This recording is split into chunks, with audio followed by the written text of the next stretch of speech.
Welcome back, everybody, to another Growth Support Conversation. My name is Neil, and today I'm joined by Kateryna to talk about being able to have support as a career and be able to develop and grow your career where it's a place to stay, and how we as leaders and organizations can better support our teams to be able to grow as well. Kateryna, do you want to go ahead and introduce yourself and where you're coming from? Yeah, sure. So I hold currently a title of VP Operations at Blend Localization, and I'm in charge of the support team, but also accounts receivable team, and we also have a customer success manager for a specific business line. So I started here like around 10 years ago and as a support rep, and gradually I was getting additional responsibilities, and this is how it all grew into VP operations. So I will be talking about how we got here. I love it. And I mean, when you started as a rep, what did that kind of viewpoint look like for you? Was the company quite small? Or are you starting to grow? What was that starting point for you? Oh, actually, that's interesting because I was in a manager position before I joined Blend. But when I started, like I wanted to change industry. And I thought that it was a very good idea to start from the very beginning because you learn the industry from the in support. That's the best way to get into the industry. So when I started, we were just opening our first office in Kiev. I was one of the first reps, probably like the fourth. But we had a huge team in Tel Aviv, and we had a team in Romania. So we were around 40 people for the same traffic that we have today. Today we're 15, by the way. So this is how it started. I was a support rep, then I went on maternity leave, then I came back after 6 months. Gradually, Blend was pretty flexible. They were giving me you can work remote, you can work part-time, like do whatever, just come back. And I came back. First was it working as a quality manager, then team lead for support, then head of support, director of support, and VP operations. So it was all gradually. When I started in support, I saw a lot of things that could be improved. So from the very beginning, I was pretty vocal as what needs to be changed, how we need metrics, how we need to do performance reviews. A lot of things I didn't take from the previous job. It was just natural, like understanding what needs to be tracked in order for us to understand where we bring value, where we don't bring value.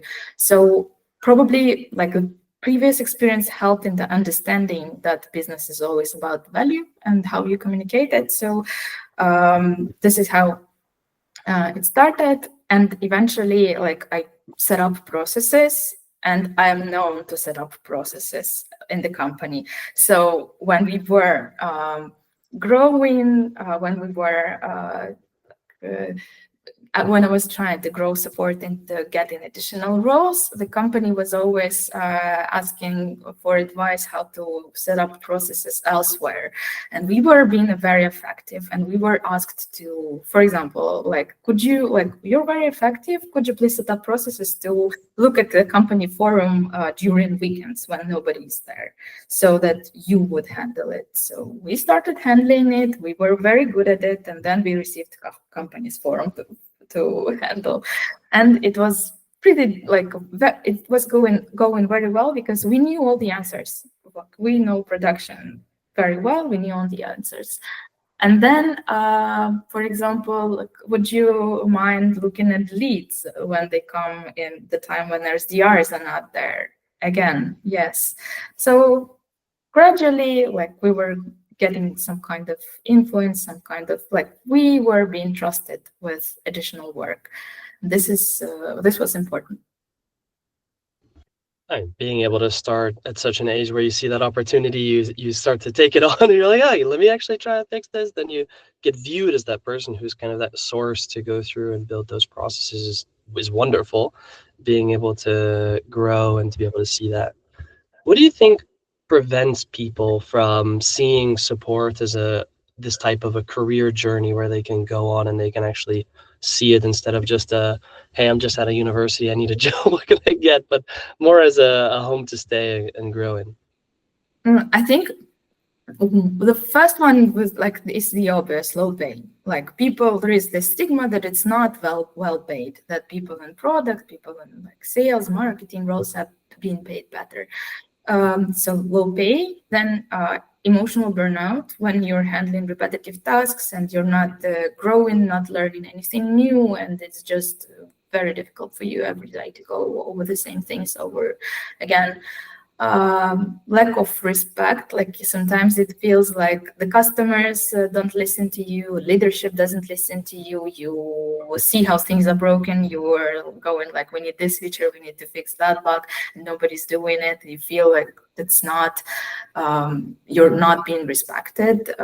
So I would say, and probably, yeah, sometimes a combination of all of that, and you just think it's enough.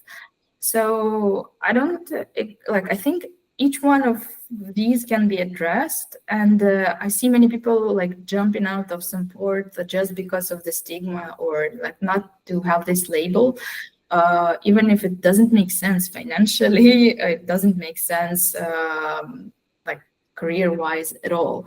So, for example, low pay. If you look at the top performers in every profession, you will see that they are making significantly higher, significantly more than everybody else. And if you just, it's just the truth. Sometimes it's better for you to be the best support rep in that industry than go in the product and not deliver there at all. So there is that, and then there are averages. Like when you look at the averages, like what is the pay in that profession, you will see that it's lower for support. But why? Because many times people move out of support before they could develop any business skills that would be valuable. You're just starting your career, so this is entry level. And of course, it will take you a little bit more time to get used to the industry, to the processes.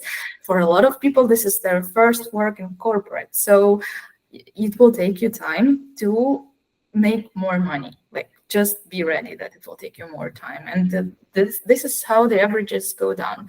So again, when we speak about the pay and how companies are looking at us, we need to remember that low pay, it's not a rule at all. Not a rule. It's like a reflection of the value that you prove, not your value, but the value that you were able to prove. And maybe I was lucky with an organization where they listened a lot to me. Maybe there are organizations that wouldn't be listening to whatever like your needs are, but okay, I was lucky. So maybe you need to change the organization before you change the profession. This is also a case. So sometimes you can come and see like, okay, this company does not appreciate support, and it is fine.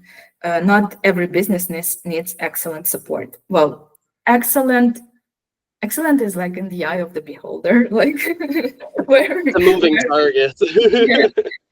where beholder is business. Sometimes we are we have the time to write proper reply. So if you want to be eloquent and you want to compose a great reply to the customer, this is what we want, because we have this time and we are selling something very complex, very expensive. But if we're talking about Ryanair, probably like they don't want you to spend 30 minutes writing a reply, right? Yeah, like, have you seen their social media? Like they're trolling customers. Like they are like the excellence in their view would be fast replies. Probably like something that is very effective, very cheap, like like you look into threads, I don't know, and there is a Ryanair saying like, good morning, everyone who understands that you will not be getting premium service for 19.99. So like you need to understand like what kind of business you're in. So I see people sometimes don't. Sometimes people think that there is like the same criteria for support everywhere, and this is the criteria that they need to follow. Not true. Like again, the business decides like what is excellent, and you need to understand in your company what is excellent. Well, that's for your manager to communicate it, basically. This is what I think about like low pay and how to get more more pay if you communicate correctly with your C-level.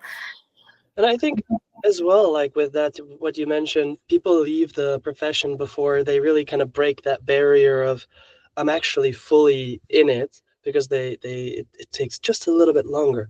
I was talking with Thibaut Martin from Smart Role about support agent training just a little while ago, and he said the normal ramp up time for a rep to be fully productive is about a year. And most tenure or turnover for those reps is about 9 months. So they're not getting to that stage where it is really about changing it. And I love your advice of maybe it's not about changing the profession so quickly, but it's a matter of getting the organization on board and seeing those opportunities where you can start to change that perspective and showcase the value that you do deliver, not of yourself, but of the application and the things that you start to build towards, and understand what excellence does mean to the organization. I mean, your example of Ryanair, you kind of get what you pay for, but you understand that you're doing that as well at the same time. You also mentioned the opportunity that there is a bit of a stigma around growth opportunities, or being able to be respected and be able to grow and have that opportunity. As a leader, as an organization side of it, I mean, being VP of operations and having a leadership role, what would you say for leaders is a great way to be able to set the stage for your team to be able to develop? So first of all, like it's all about the mindset. You need to teach the team to come to every ticket with the correct mindset. Like, and the correct mindset, in a nutshell, it would come up to these three things about business. Like business cares about making money, revenue. So when you're looking at the ticket, what you just did it contribute in any way to revenue? Like what could you have improved to increase revenue? Like make sure that you notice these things on every ticket. And when you have your one-on-one with your manager, you suggest your ideas, like what we should track together to make sure that we communicate this also, not only how fast we reply and not all of that, but maybe it's a different thing for a different organization. Like, but for us, there are many opportunities on tickets to increase revenue. Like the way you handled it, the way you suggested what else we have. Like you can easily do cross-sell, upsell on a ticket. Track that, make sure everyone knows about that. Second, which is much easier for support, is business cares about spending less money, being profitable. So this is where efficiency comes to mind. And you, on every ticket, why did this ticket happen? Who is in charge of making sure that this ticket doesn't happen anymore? Is it a product team? Is it operations team? Who can I send feedback to so that this ticket wouldn't happen? The ultimate goal for you as a support rep, even like on the very ground level, is to get rid of all the tickets. This will never happen, but you should aim to not have tickets. This is the mindset, like we're not back office for like all the company inefficiencies. We exist to talk to the customers. We're like frontline for customer experience. So whatever is inefficient on a company level, make sure to communicate it to your manager. Like make sure you help them, help you and the entire department to present like the full scale of what you're doing there, like the value.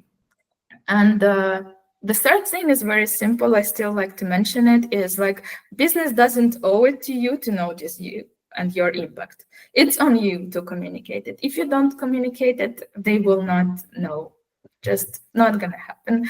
So even though many times I hear like people when they're just starting, isn't this the job of my manager to gather all that feedback? Isn't that the job like of C-levels to know where we need to go?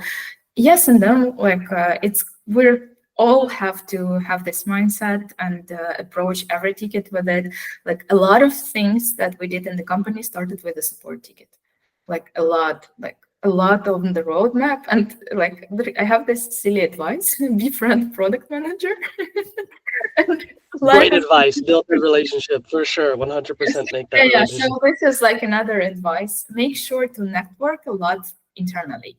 Like it will make your life so much easier. Like if you're even looking to go horizontally into a different role, into a different department, it's easier. Like you will already see someone who is already there, and they will teach you how to talk to them, like what they listen to.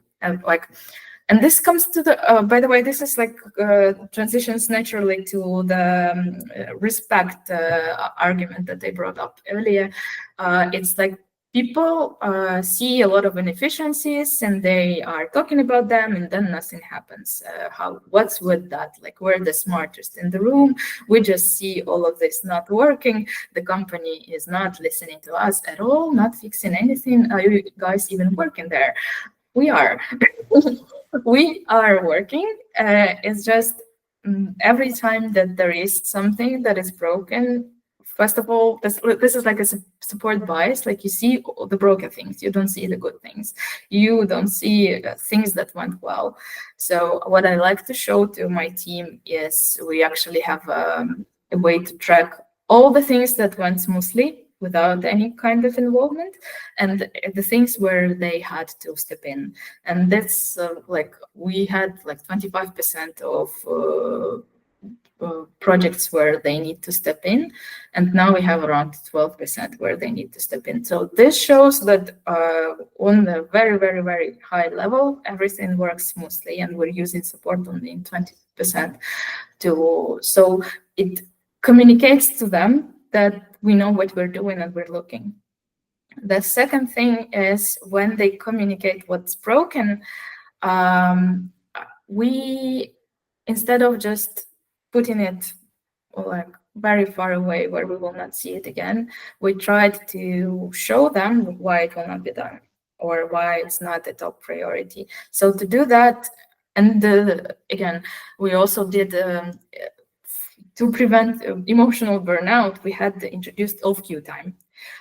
This is a time where they had like 1 hour per day off cue to work on whatever project we had. So we had like a big backlog of projects that we would like to do, we would like people to work on. So we will assign someone, we will tell them what to do. And if, for example, they think something is broken, I would come to them and say, like, how many times does it happen? Do you have data about it? Like, do you know how to check? Who are the customers who are affected? All of those questions that the leadership is asking themselves every time when we need to decide whether we're going or not. So we were asking them to, even like, I knew the answers like straight away before I was coming to them, because I know how to find the answers like very fast. But I needed them to find the answers on their own, so that they wouldn't understand what's the reasoning. And a lot of people understand the reason, and a lot of people understand, they saw what we're looking at, like how we have like dashboards for everything, we're tracking everything. Then this, when many times you would look at a lot of things, you will analyze the data just to arrive to the same conclusion that you like started with. So they were doing that, and they were like, okay, so by doing this extra work, we show that we're actually listening, we're respecting you, and this is just not going to be done because this is not the top priority for the business right now. And the reason why I was doing it is because I was in this position. Like, nobody was listening to me coming from support in the beginning. So the way to work around that is to work with data. Like, you will not be able to just be more vocal than leadership and saying that this is what we need to do. You need to show them data. You need to show them like how you have calculated everything and how they're like either losing something. They will listen. And another advice: befriend a data analyst.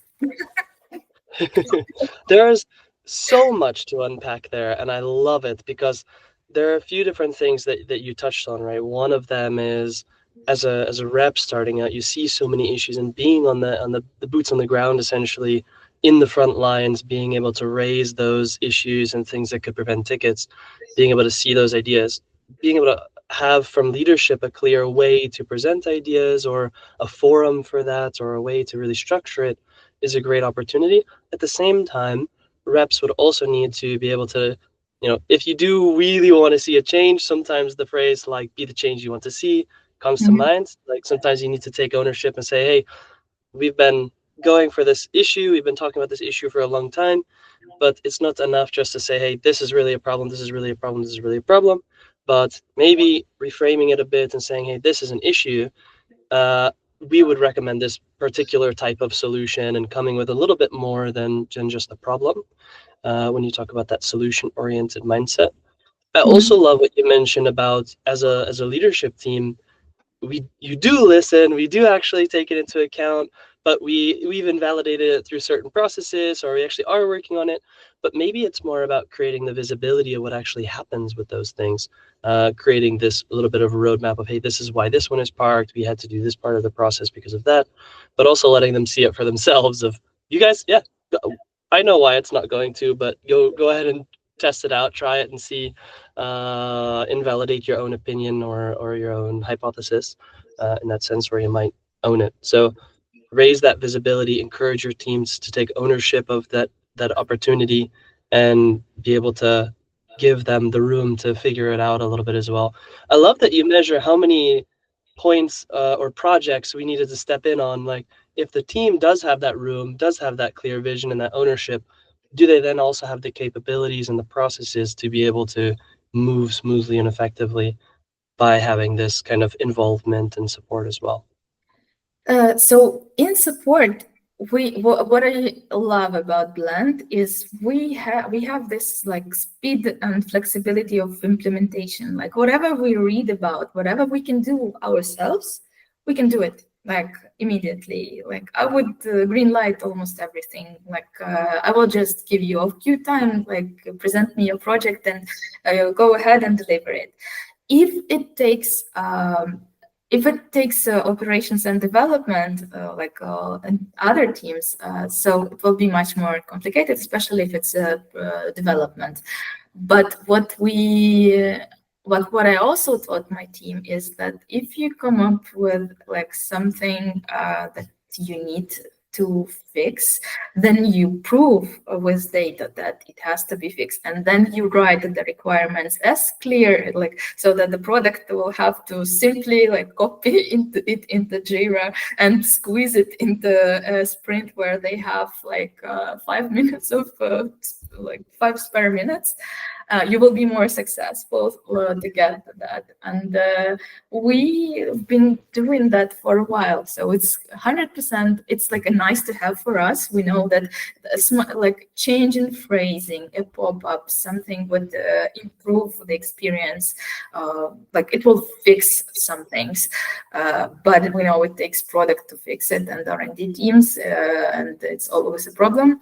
But if we just show how bad it is, the data, and show how easy to fix it. Like we come already with phrasing, design, everything. Like we're very creative. Like we no boundaries at all. So we'll just have to green light it and put it on like in the next sprint, and that's it. We have it. And then they don't also have to like communicate it correctly, make sure the teams are aware. We're like saying we're taking care of that. We will communicate it to CSM teams, to operations, everyone who is involved. It's on us completely. This rollout, you roll it out, we stay alert for a while, and we will just take full ownership of this thing. This is what we ask. This is what we will make sure is like working. Yeah. So I think I'm curious to know if telling them that dependency factor of, hey, you have full ownership of things that don't require dependencies on the other department. If it does, then try and fit it in. I'm curious if your team's mindset changed a little bit to reduce as many dependencies as possible. to try and get more initiatives with the least amount of involvement from other teams?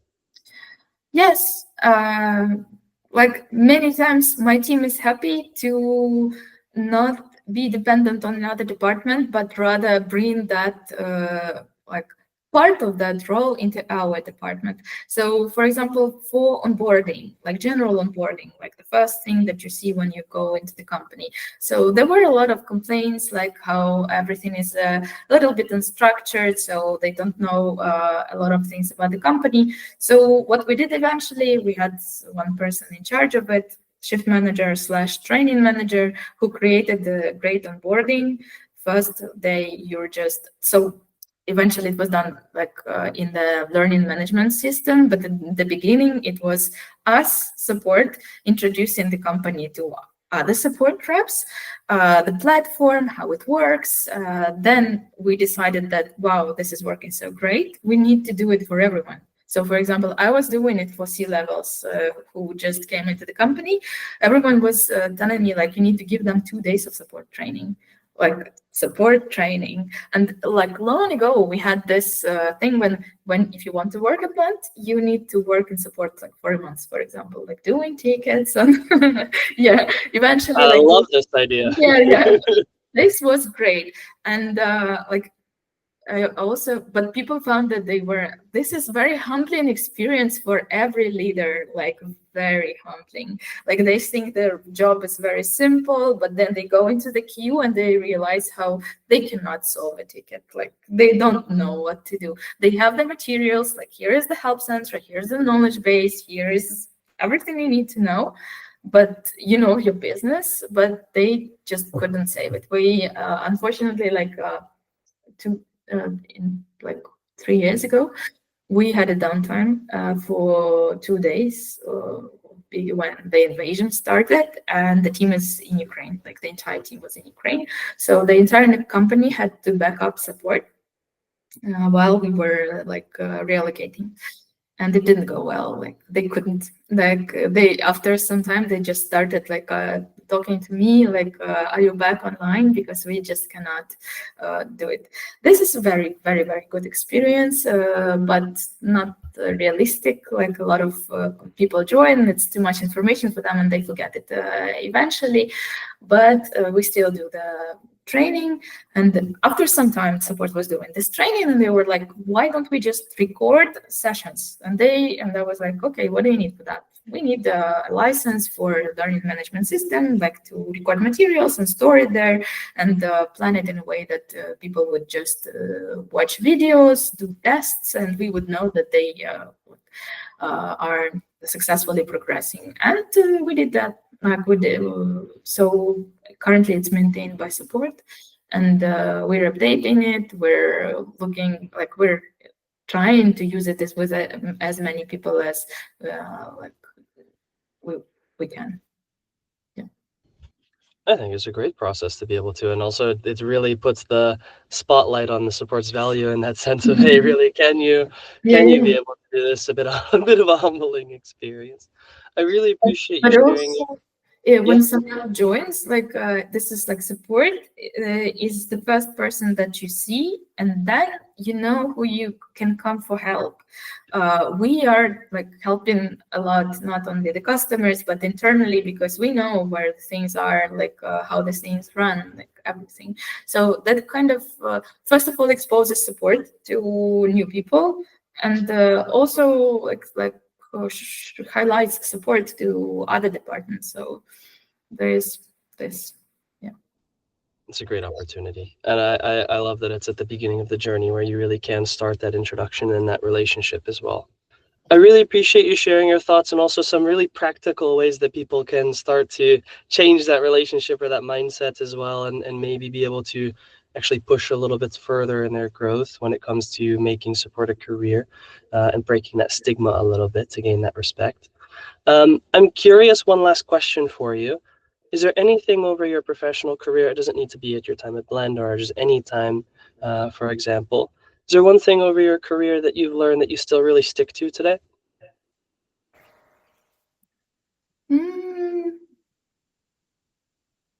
What did I learn that it stick to me? Well, actually, like I keep like learning every day, and I change my mind all the time about all the things. So it's actually the opposite is true. Like the fact that I look at myself like 1 year ago, and in retrospect, I don't think that was a smart thing to do or say. I even wrote a post about it, like how you like every year I do this reassessment of, and I read like what I was posting or whatever, and I disagree with myself. One of the things, by the way, is like yesterday I read a post, I don't remember, maybe even two. Like these posts come all the time from customer support leaders talking about how we are not a cost center. Like the message is, we're not the cost center, we're not the cost center, like us being like defensive, we're not the cost center. And then I posted it too some time ago, but I disagree with it now. I disagree with the narrative.